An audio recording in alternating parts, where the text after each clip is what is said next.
Welcome to the Preserving Family Podcast. The purpose of this podcast is to equip you to gain insight, information, and inspiration to help you protect, teach, and guide your family during these turbulent times. Our goal is to provide tools and resources to help you strengthen and preserve your own marriages and families. Now here are your hosts, Dr. Mark and Janie Ogletree.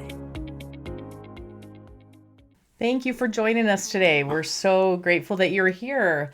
I've kind of been AWOL the past couple weeks. We've had a couple guest speakers that, Mark, you've gotten to interview. Yeah. So it's good to be back. Well, we're glad to have you back. We are in full-blown summer mode. Loving it. Loving the sunshine and the warm weather and the visitors and guests and all that comes with summertime. So hope you all are having a wonderful summer also. We do. And we always kind of think that summertime's going to be chill, but it never is it? It's always something around the corner. Busy and fun, which is a good thing. So we're going to come to you today from an angle where we've been talking about our youth and about conversion with our last two guests, and they were really good on that idea of conversion and testimony. But now we come to you today having just been on a little church history trip with some members of our family, a couple of our daughters, one of their spouses, some of our grandchildren. And we were in Missouri, and so it was It was Liberty Jail, it was Adam-on-Diamond, it was Independence. We even hit Hans Mill, and it was just a reminder as we were there of the great spirit that attends those places and why we need to connect our youth, even our adults too, but why we ought to try to connect our youth to the history of the church. And I think that would be one of our purposes today, is to talk about how these LDS church history sites matter and how they can strengthen our conversion and our testimonies of the gospel. Mark, I loved the last 2 weeks hearing Chelsea and Jen talk about our youth and the need to get them, to help them form their testimonies and then get them deeply converted.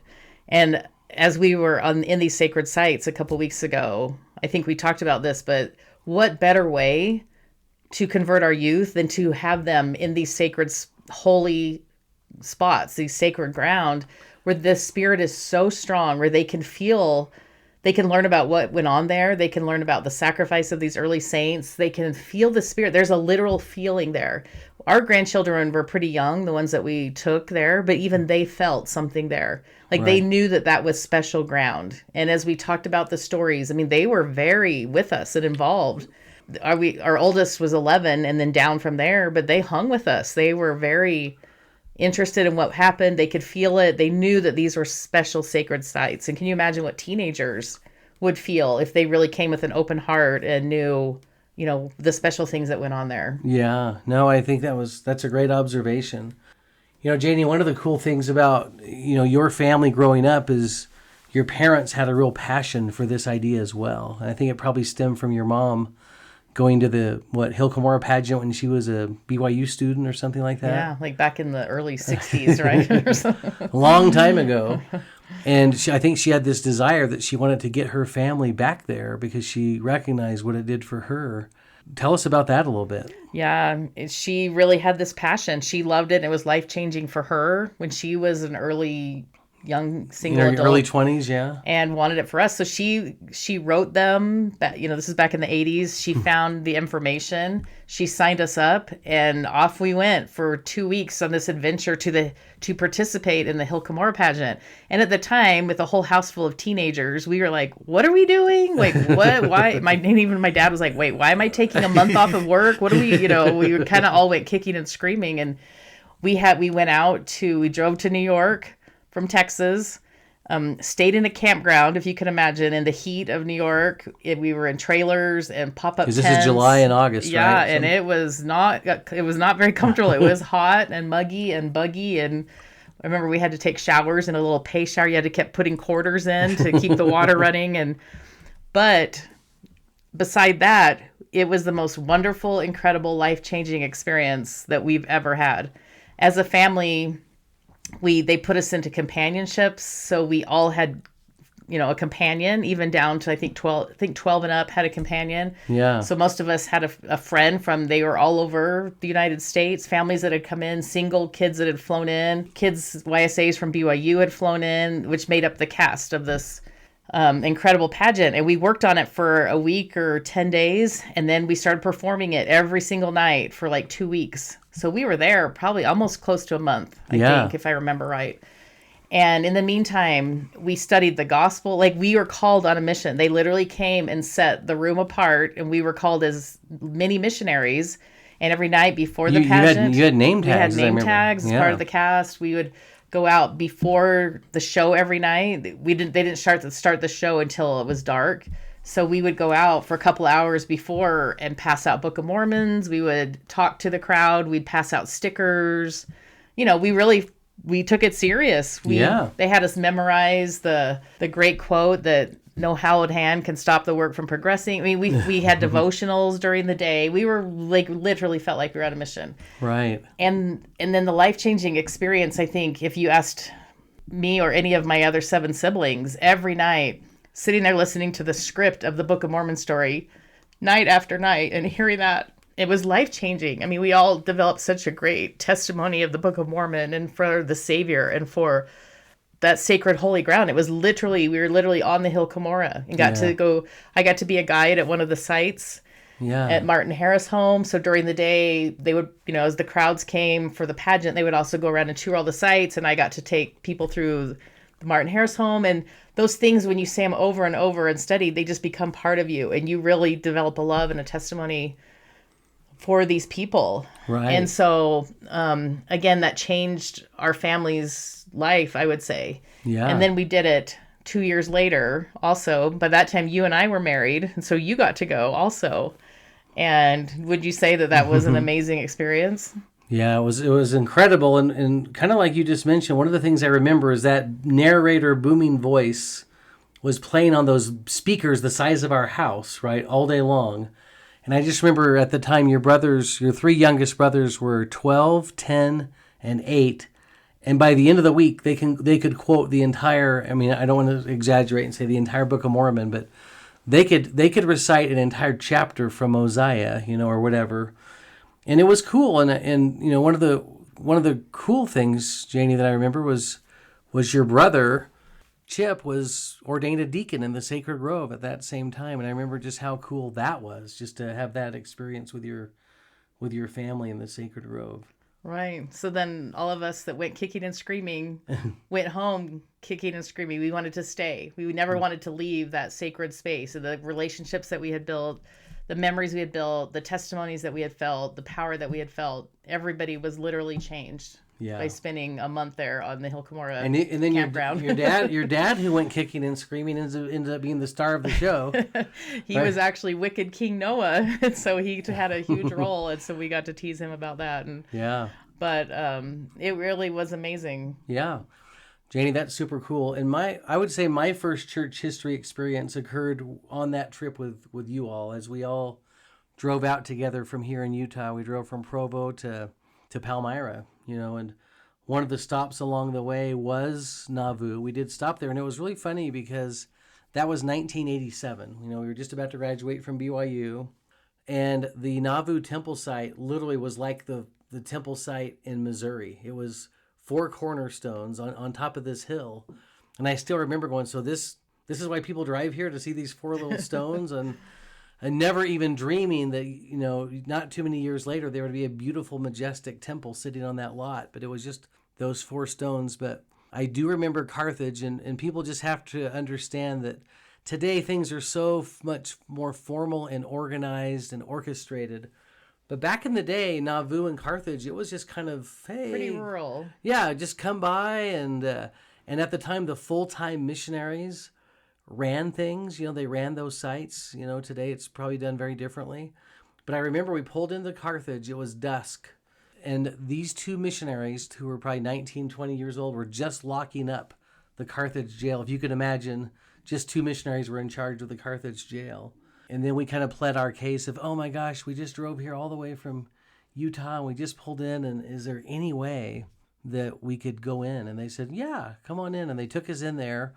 And once again, I don't remember all the vivid details, but I just remember how cool it was. It was just your family. It was just us and those 2 missionaries, which today that would be so unusual to have an experience like that. And I just remember being very affected by just sitting in the Carthage jail that time of day, almost the same time of year when Joseph and Hiram were martyred, and just kind of having my own little cool experience of, wow, this really happened here, And so I love from that point on, and then of course we went to Kirtland and Palmyra, and just became kind of hooked on church history, but also church historical sites, sacred ground.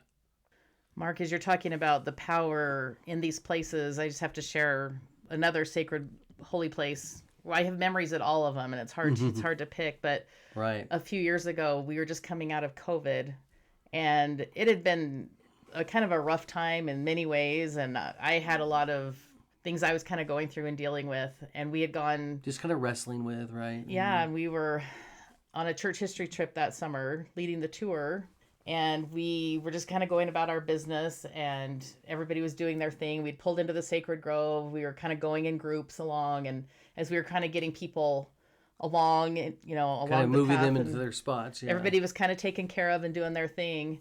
And so I decided just to go walk into the Sacred Grove, and as I didn't even have to even kneel down and pray yet, but I felt immediately the Spirit washed over me and confirmed to me that the gospel was true, that everything that Joseph said happened in the Sacred Grove had happened. And to me, it was such a tender mercy and a blessing just being in that sacred spot. And again, just feeling the calm and the peace that washed over me. And again, just the reassurance that Joseph had seen Heavenly Father and Jesus Christ in that spot. And to me, again, there was a tender mercy knowing that Heavenly Father knew exactly what I needed before I even asked. Yeah. And it just washed over me. And so those things happen at these places. And again, we're going to talk about that in a minute. You don't have to be in these places to have a revelation or the vision. But every time we go to these places, we feel that peace. We feel a reassurance. We receive revelation. Like, it's amazing. And I love this quote by President Henry B. Eyring. He says, "I bear testimony that the Spirit can make sacred what otherwise may seem commonplace." And Mark, it's funny because if you took somebody not of our faith to these places, they would look at you like you're standing in a field. Why do you care about this? Or this is just an old building. Why does this matter to you? And so as we talk about why these historical sites matter and why they're so special, they're not just places of the past, but they're places where the Spirit continues to testify. This is literally sacred, holy ground. Important things, life-changing things happened in these places. So these historical sites anchor the restoration in time and space. It brings it alive again, right? Yeah. As we attend these places. And they show that God truly called a prophet. He revealed doctrine and built a church in a real physical sense. Like, you feel it when you're there. You can kind of go through what the early saints went through. There really is a true Spirit in these places. And I think that's so well said. There are places like that. And I love how you said that really that field is your sacred place or whatever. Just like last week when we were in Far West, and you literally pull up, or even Hans Mill. Went to Hans Mill, and it's literally a field. That's it. Yeah. But we talked about the sacred things that happened there, and the people that gave their lives there.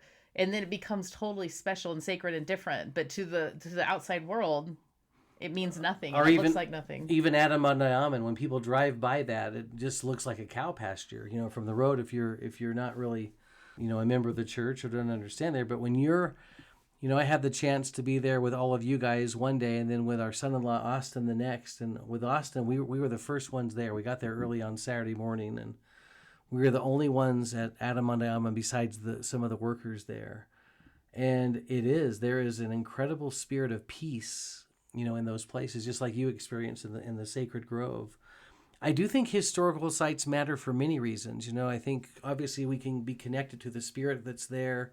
It's one thing to tell a story of what happened in Far West from your home, somewhere in some metropolitan area in our country, but it's another experience to talk about what happened in Far West, sitting, in Far West. It's really cool. The other thing that happened for me and Austin, as we talked about it, is how far some of these places actually are from each other. When there was a commandment given by Joseph Smith for the saints to leave Hans Mill and go gather with the other saints at Far West. You just kind of think of, hopping in your car and driving for 5 minutes. But that took us almost an hour by car on back dusty roads to think. That's what we kept talking about, to think of hitching up wagons and cattle. That was a 2 or 3 day experience to move or whatever. So it gives you some context. But I think the most important thing is the spirit that can attend those places. For those of you that are thinking of, okay, we want to try this out, think of the life lessons that could be taught in terms of application at some of these places, besides what actually happened at the Sacred Grove, to talk about personal revelation. I think that's a great thing. Inviting people, I think that's a very common thing to do when people go to the Sacred Grove, and the church has done an incredible job with benches and aesthetics practically of the Sacred Grove, where you could really get in a very comfortable spot and do some thinking and pondering and praying. But, if Joseph can ask in faith, so can we.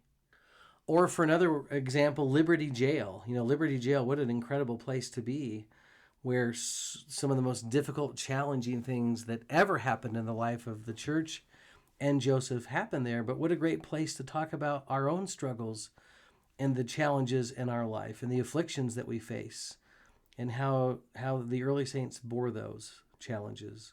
I thought Adamondiaman was great, to stand over there and look over that beautiful valley and talk about the things that have happened in the past there and what's going to happen in the future, and just how we need to build Zion in our own lives and in our wards and communities and state, so that we can have those experiences in the future, and all the things that are promised and that will happen in Adamondiaman. And just to feel the peace there and talk about the peace of the gospel and peace of the spirit versus kind of the anxiety of the world that we feel. And Janie, you just said something as you talked about peace. I think of, one of the things we want to do is we're with our children and even grandchildren is identify the spirit, that is attending these places, but also maybe the not so much spirit, if that's a phrase. Like you and I have always loved being in Nauvoo, but we know that there's a different feeling just going to Carthage, right? And then from Carthage to go to a place called Warsaw, if no one's ever been to Warsaw before, if you want to talk about a godforsaken, little... The contrast, yeah, right? The contrast in how you feel.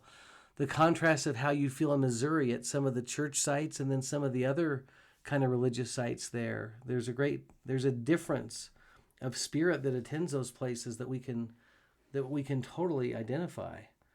And so our good friend Randall Wright was one of the first EFY session directors, and especially at the one that was held back in the 1990s at Cornell University in New York. And now you got to remember that as we tell this experience, it was 1995, so we know the world's different now and some of the standards are different, but just take this story for what happened in 1995.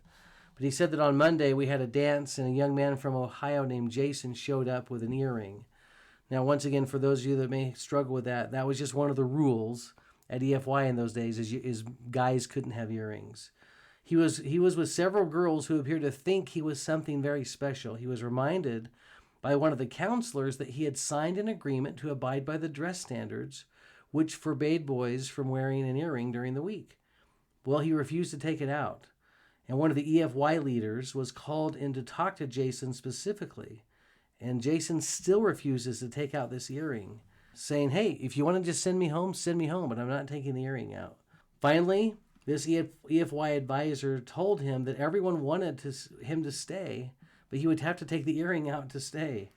He was told he was going to have 5 minutes to think about whether he wanted to throw away one of the greatest experiences of his life. Well, then Randall continues the story. He said, we were the first EFY group to ever have the Sacred Grove and the Hill Cumorah pageant as part of the EFY session. And after 5 minutes, Jason was asked what he had decided to do. And he said to the relief of everyone involved that he had decided to stay, that he would take his earring out. Now, even though he had taken the earring out, he still had a bad attitude during the next 2 days. And on Thursday, multiple buses came and took all the participants to the Sacred Grove. As I was about to walk into the Sacred Grove with one of the counselors, I saw a young man coming out. And I could tell that he had been crying, and it was Jason. When he got to me, he threw his arms around me and gave me a big hug. I asked him how he liked his experience in the Grove. but he was so emotional he couldn't even speak. I finally said, "It's all true, isn't it, Jason? Heavenly Father and Jesus Christ really did appear to Joseph Smith, didn't they?" He shook his head yes, and he walked on. But there's a great example of how being in that sacred grove for even a short amount of time basically changes Jason's life. Let me share another experience that we had in Nauvoo as we were leading a tour there a few years ago. It was really cool. But one of the things that I like to do, well, one of the things Janie, both of us like to do on those tours is a couple things. One is we want to make sure that if there are temples that are part of that tour, we want to get to those temples if we can in some way. And then the second thing we want to try to do is have a church service on Sunday. We don't like the idea of just skipping church with a group of faithful LDS people. And so that's always kind of a challenge to figure out how we're going to do that. And on this particular Sunday, we would be in Nauvoo. And so I called the stake president in Nauvoo, told him we were coming in 2 tour buses and that we'd love to attend church, but we just wanted him to know that we were coming. But I also offered that, we are going to go to the old burial ground in Nauvoo, which, by the way, we recommend that everyone go see that. That's one of the great... President Hinckley said that was his favorite sacred place in Nauvoo, is the old burial ground. And I asked the stake president if we may be able to just have our own meeting there. And he said, no, we can't. He said, just imagine if every tour bus came through, we told them they could do that. That just wouldn't be good. He said, why don't you come to our meeting? So we were totally prepared to do that. And then that morning, the stake president called me and said, hey, you know what? I totally forgot, but we're actually dividing a ward today here. And that just wouldn't be good to have 80 extra people or 50 or whatever it was. Go ahead and do the old burial ground. So you and I went out, Janie, the night before, made sure we had bread. We had sacrament cups, and we were ready to go. And we were able to have a great experience in the old burial ground. But one of the things we did there is we blessed and administered the sacrament to all in our group. And that was just, I don't know if I can even describe how cool that is to do something like that in a place like that. One of the men who blessed the sacrament that day was probably in his mid-70s, maybe late 70s. And I noticed that he got quite emotional during the blessing of the sacrament. And afterwards, he came up to me and we had a little private, cool conversation. And he said, that's never, ever happened to me before. I've never had that experience of getting emotional while blessing the sacrament. But I had it here. And it was just a reminder that in that sacred place where we were, there were probably a lot of other spirits that were really close to us. And you could feel their presence. I love this story from a youth group that stood outside the Carthage jail where Joseph and Hiram were martyred. And after the tour, the guide asked them, why would 2 men stay here when they knew that they would die? And one 15-year-old boy raised his hand and said something so profound. He said, because they knew it was true and they wanted us to know it too. That moment was a turning point for several in the group, especially for that young man who later served a mission and often bore testimony of Joseph Smith's prophetic calling. We had an incredible experience there. We've had many at Carthage, but when we wanted to take our children one last time to the church history sites before our first daughter graduated and left for college. Yeah. And as we got there and there were several tour buses. It was so crazy busy. It was unlike the other time back in the 80s when just you and I were there, with our family. And that was kind of part of it for me is I wanted our kids to have that kind of same cool experience that we were able to have. But when I saw the 12 buses, whatever, I was like, oh, shoot. And so we were going through, with the tour, and it was just a packed room, and they let you go up and be in the room, and the missionaries take you through, and we kind of ran in and out, and we didn't think much of it because we were kind of just like, oh, shoot, they're not going to... Well, the room was packed, and if you remember, there was a couple of really rowdy families. Their kids were kind of rowdy and just really irreverent, and it just wasn't kind of what we were hoping for, right? Yeah. But then as we finished our trip, got home, the next Sunday was Fast Sunday, and our oldest daughter got up and bore her testimony that had been a life-changing experience for her, and that she had felt the Spirit so strong in the Carthage jail, and all you and I could hear was the chaos and the kids crying and running around. But that's just the amazing thing, that the Spirit can speak to us and speak to our children anytime, anywhere. And even in a crazy, Even when we least expect it, right? yeah, and how grateful that she had been that she had been at the Carthage jail. Same, we were just there a couple weeks ago in Independence, and as we walked into the Liberty jail, same thing. A tour bus came in right behind us, and kind of had the same feeling, like, oh boy. But our family members and kids loved it. It was, they thought it was incredible. They didn't matter to them that we were in a room with 100 other people. Right. So the spirit again can testify anytime, anywhere. Totally true. It's so great, honey.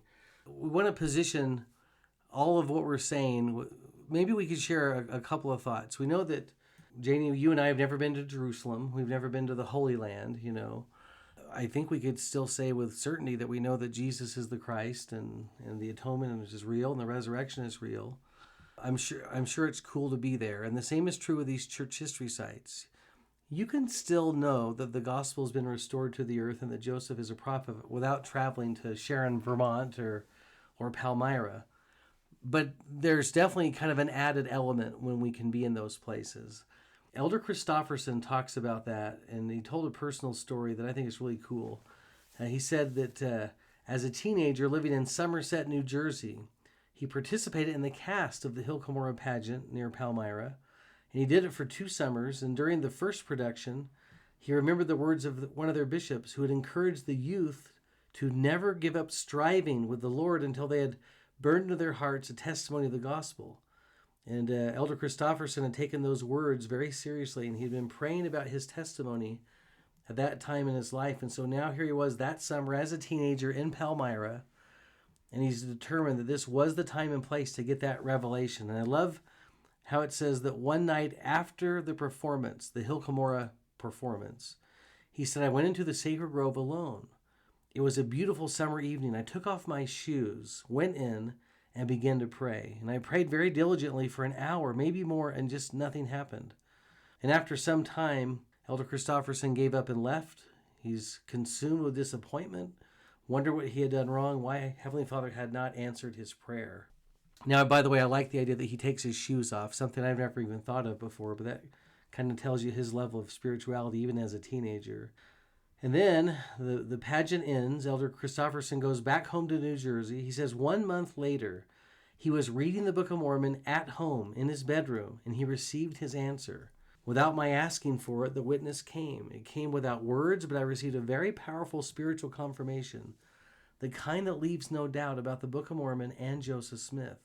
And then he said this, looking back on that experience, I realized that we can't dictate to God when, where, or how He will speak to us, just like Janie, you talked about our daughter Brittany in the Carthage jail.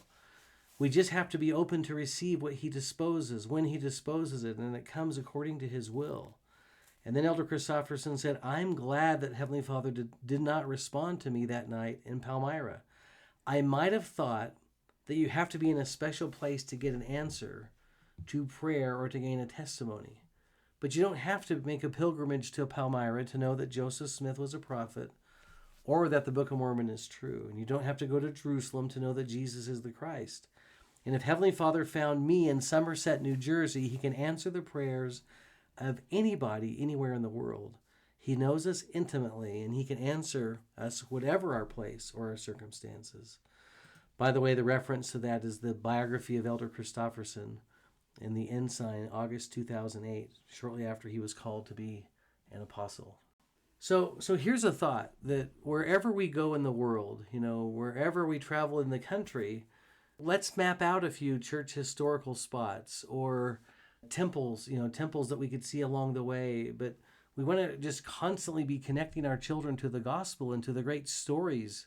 I know, Janie, that years ago I was in Arkansas with a group, and they took us to Parley P. Pratt's grave. Now, this would be really funny to us because just imagine a suburbia area with golf courses, and just right outside of this residential area, there's just a graveside where Parley P. Pratt was buried or whatever. But those places are all around us. Mark, did you know that if you go to Family Search and then go to Map My Ancestors, that it'll show you anywhere in the world if you have ancestors from that area, or if you have family members that have died or have lived there or have been buried there. And like if you're in Europe, you can literally type in Map My Ancestors.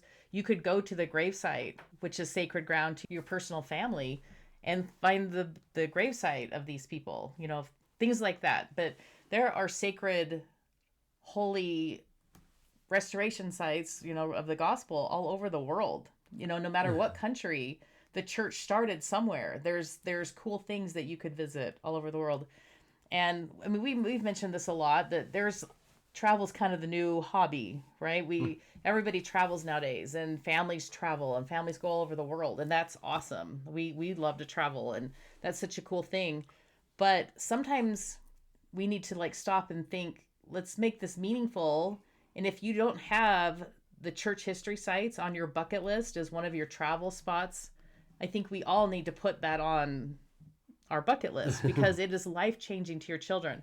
Going to Europe is amazing. Going to Asia is amazing. Going to the beach is amazing. Going to visit relatives across the country, or going to Disneyland. Those are all great things. There's nothing wrong with that. But at some point, when our kids can appreciate and are old enough, let's put church history sites on our bucket list. And maybe we can't do the whole thing, maybe we need to break it up into pieces. But I was even thinking, here in Utah, we have church historical sites that maybe some people have never even been to, or know that are even here. Our kids are coming in a few weeks, and I was telling my daughters and grandkids that one day I really want to go down and take them on the bus, on the train, ride the train into Salt Lake, and go take a tour of the conference center so they can see where General Conference really happens. Our kids are young, so most of them have never been there.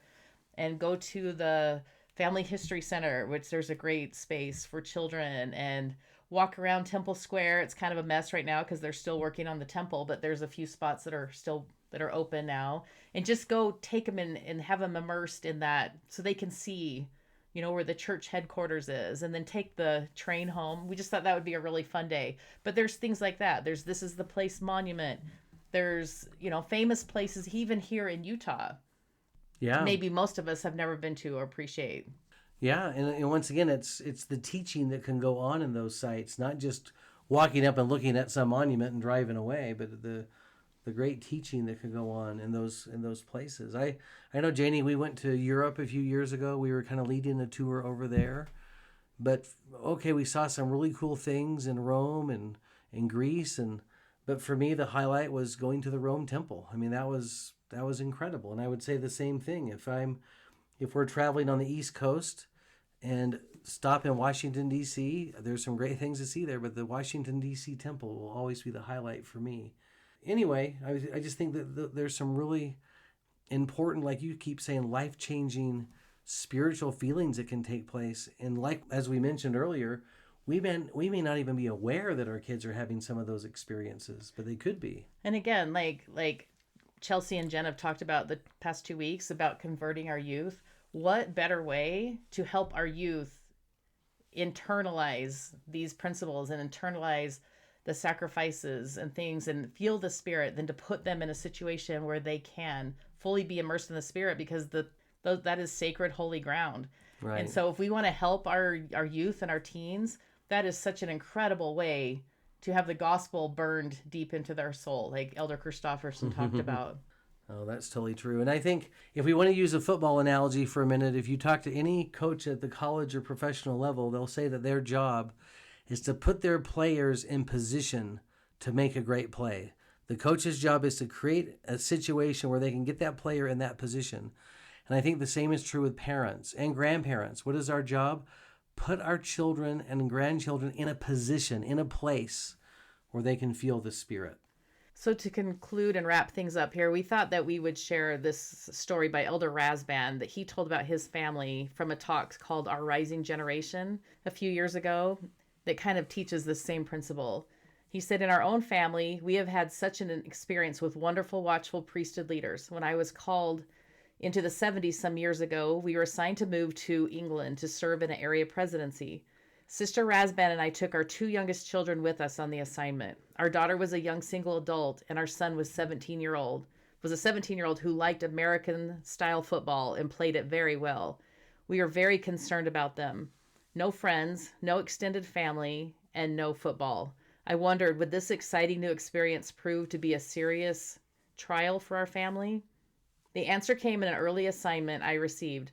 I had been asked to speak to the missionaries in the Missionary Training Center in Preston, England. I called President White of the center and was pleased to hear that he knew of my family situation. He suggested that we include our children in our visit to Preston. Once we were there, he even invited our daughter and son to speak to the missionaries. What a thrill for them to be and feel included and share their testimonies in the Lord's work. When finished and after tender goodbyes to those missionaries, we visited the beautiful Preston, England temple, which was close to the Missionary Training Center. As we walked near the front door, there stood President and Sister Swaney, the temple president and matron. They greeted us and welcomed us into the temple with warmth. Elder Rasband, how would you and your family like to perform baptisms for the dead? What a wonderful idea. We looked at each other and gratefully accepted. After performing the ordinances, and while my son and I were still in the font, with tears of joy in our eye, he put his hand on my shoulder and said, Dad, why haven't we ever done this before? I thought of all the football games, all the movies that we had attended together, all of the good times we had shared, certainly happy memories and traditions that are so important to build. However, I realized that we had an opportunity to add more meaningful spiritual experiences with our children, like what we had experienced in Preston that day. Thanks to those caring and observant priesthood leaders, I knew that our family was going to do just fine in Europe. How grateful we are for the many priesthood and young women leaders who have always been watchful and loving to our children and yours. Janie, I love that story. I think it just highlights that idea that we've been talking about, that one of the greatest things a parent or grandparent can do is try to put their children or grandchildren in places, in positions, in situations where they can feel the Spirit. Yeah, well, and that could be anything, whether it's sacred, holy places that we've been talking about, the temple trips, youth conference, girls camp, Aaronic priesthood camp, firesides, whatever we can do to get our kids in those sacred places where they can feel the Spirit, where they can be taught by the Spirit. One of our favorite family mottos was always be where you're supposed to be, doing what you're supposed to be doing. And I think if we want to help our children become more deeply converted to the gospel, we've got to follow some kind of mantra or slogan like that. Because if they are where they're supposed to be, doing what they're supposed to be doing, then conversion could be a natural result. And one of the great things that we can do as parents is create opportunities for them to feel the Spirit, and getting them in front of some of these church historical sites could do just that. So we always end with our LDS. Let's do something.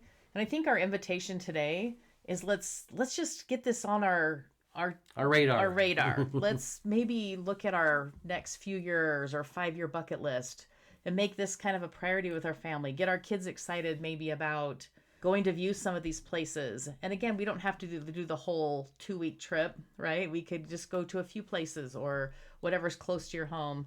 But I think getting our family excited, or maybe it could be unexcited. My mom and dad took us kicking and screaming, right, to the Hillcomore pageant. We ended up loving it. And so maybe it's going to be more like that, but maybe creating a desire or some kind of plan to get our kids in these holy spots so that they can gain a testimony and then be deeply converted to the restoration and the great sacrifices that went on. I know that's why a lot of stakes do trek every year, right? So we can appreciate what our early pioneer forefathers went through to bring the church to fruition to what we have today. Right. And that's a whole nother sacred spot, is going up to Martin's Cove. We've been there. I mean, there's so many sacred spots that are just literally life-changing. But maybe just our invitation is to get that on your radar, make it a priority at some point.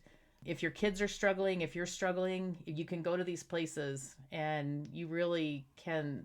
Yeah, you can get physically, tangibly feel the Spirit there. And another thing, just to add to it, just because I know we've talked pretty directly about all this, but of course, when you're with children and grandchildren, teenagers, this has got to be fun, right? You got to incorporate the fun with it. I know that when we went to Missouri just recently, there was a water park with our young grandchildren.